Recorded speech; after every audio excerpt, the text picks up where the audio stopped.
தீராத கஷ்டங்களையும் தீர்க்கக்கூடிய ஒரே மந்திரம். இதை பற்றின பதிவை தான் இன்றைக்கி நம்ம அறிவோம் ஆன்மீகம் சேனலில் பார்க்க போகிறோம்.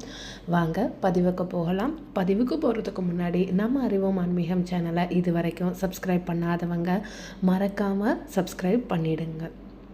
எப்படா கஷ்டம் தீரும், எப்படிடா நமக்கு இதெல்லாம் போதும், ஏதாவது ஒரு வழி கிடைக்குமா அப்படின்னு நீங்கள் முயற்சிட்டு வரவங்களுக்கு ஒரே ஒரு பரிகாரம். இந்த பரிகாரத்தை நீங்கள் தொடர்ந்து செஞ்சுட்டு வாங்க.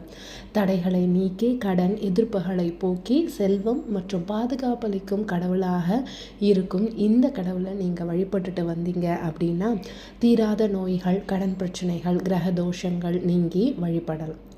அதே மாதிரி பக்தியோட நீங்கள் மனசார வழிபட்டுட்டு வந்தாலே வீட்டில் நிரந்தரமான ஒரு லக்ஷ்மி கடாட்சம் நிறைஞ்சிருக்கும். இந்த வழிபாடை நீங்கள் என்னென்னைக்கெல்லாம் செய்யணும் அப்படின்னு பார்த்தீங்க அப்படின்னா பிரதோஷ நன்னாளில் ஆரம்பிக்கலாம், இல்லை சுவாதி நட்சத்திரத்தன்னைக்கு ஆரம்பிக்கலாம்.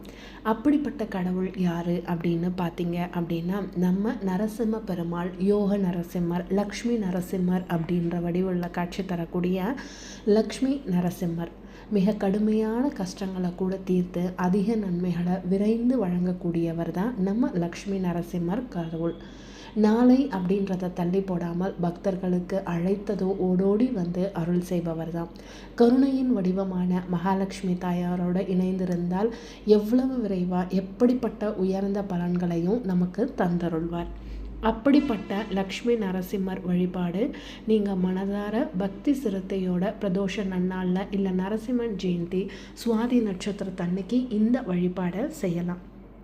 எப்படி வழிபடணும் அப்படின்னு பார்த்தீங்க அப்படின்னா இப்போ பதிவில் நான் கொடுத்துருக்க லக்ஷ்மி நரசிம்ம மந்திரம் ஓம் நமோ நரசிம்மாய வஜ்ர தம்ஷரய வஜ்ரினே வஜ்ர தேகாய வஜ்ராய நமோ வஜ்ர நகாய ச அப்படின்ற இந்த மந்திரத்தை நீங்கள் டெய்லி தொடர்ந்து சொல்லி வழிபாடு செஞ்சுட்டு வந்தாலே போதும். நீங்கள் வேறு எதுவுமே செய்ய வேணாம்.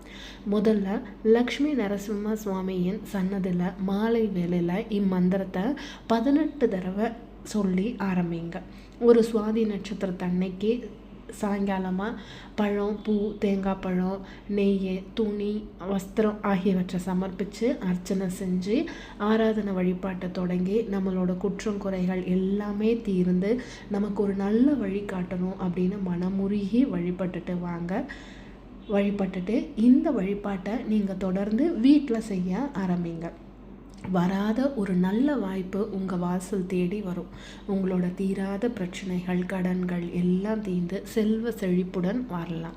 வீட்டில் நரசிம்மரோட படத்தை வச்சு நெய் தீபம் ஏற்றி பூஜை செஞ்சு இந்த மந்திர துதியை ஒரு 18 தடவை நீங்கள் சொல்லிட்டு வந்தாலே போதும். 108 முறை சொல்கிறது இன்னும் அதிக பலன்களை தரும். ஆனால் குறைஞ்சபட்சம் 18 முறையாவது சொல்லிட்டு வாங்க. அசைவ உணவு தவிர்க்கிறது நல்லது. முடியாதவங்க தவிர்க்கலனாலும் பரவாயில்ல. ஆனால் தவிர்த்துட்டு நீங்கள் இதை சொல்லிட்டு வந்தீங்க அப்படின்னா கண்டிப்பாக அனுபவபூர்வமாக உங்களுக்கான பலன்களை நீங்கள் கண்கூட காணலாம். இந்த பதிவு உங்களுக்கு பிடிச்சிருக்கோன்னு நம்புகிறேன். பதிவு பிடிச்சிருந்துச்சு அப்படின்னா நம்ம அறிவோம் ஆன்மீகம் சேனலை லைக் பண்ணுங்கள், கமெண்ட் பண்ணுங்கள், ஷேர் பண்ணுங்கள். மறக்காமல் சேனலை சப்ஸ்கிரைபும் பண்ணுங்கள்.